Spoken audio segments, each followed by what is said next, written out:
Hey everyone, Matt from Soundrolling.com, and I'm just going to take you through the menu of the Sound Devices 633.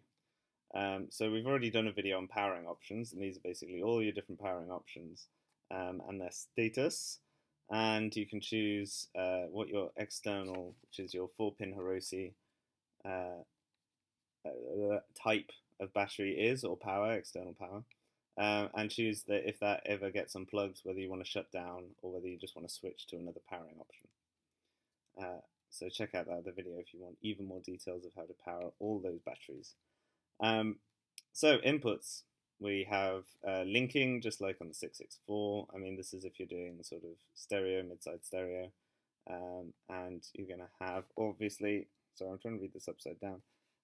Phantom power voltage, so you have the addition of T power, which is 12, or 48 volt, which is phantom, and the pre-fade listen, which is PFL toggle mode, of whether it's 6 or a 3-channel mixer. So if we're using all 6, including these,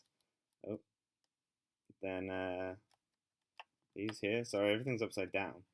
Then we can choose that if we toggle to the left, then we'll get the bigger fader, and if we toggle to the right, we'll get the essentially channel 5. So on this example, toggle left, get 2, toggle right, get 5. And that'll have all your options for setting up and powering and extra menus like that, which we'll go through later. You can as well have input routing for the ISOs, and you can basically choose if it's pre-fade or post-fade.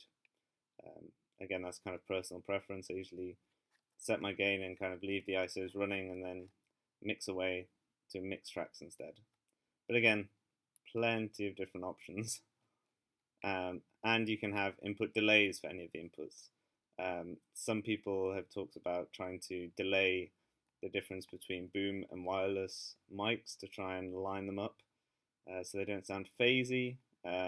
Personally, don't see any need for that or point for that, because depending on the distance of a boom to a lav, if it's not a static position, then that's going to get pretty messy. But some situations you might need it.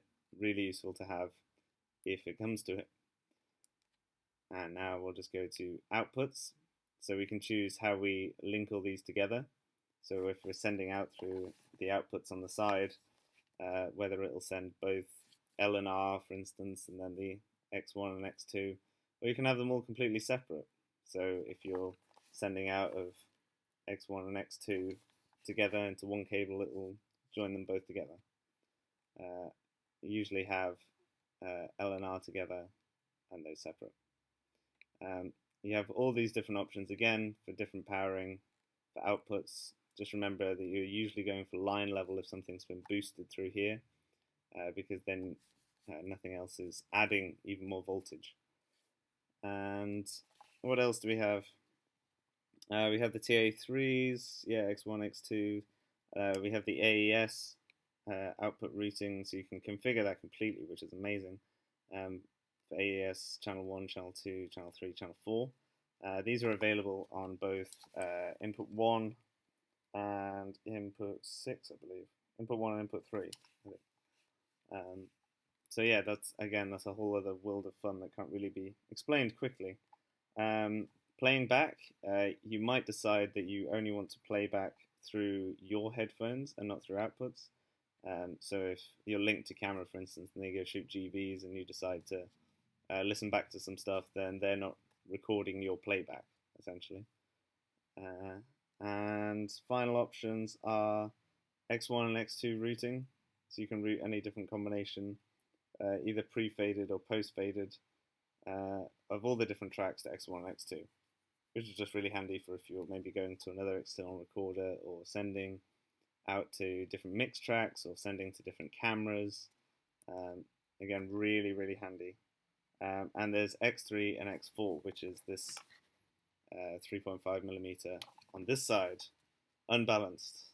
And again, all the different routing, I'd probably use that for maybe director's can, something like that. And then you can configure what they hear in each ear, which is nice. So then they don't have to listen to what you're doing. And again, output delays. So maybe you've delayed things by all your routing. I mean, again, it's so situation based. I'm not really going to cover it in this video.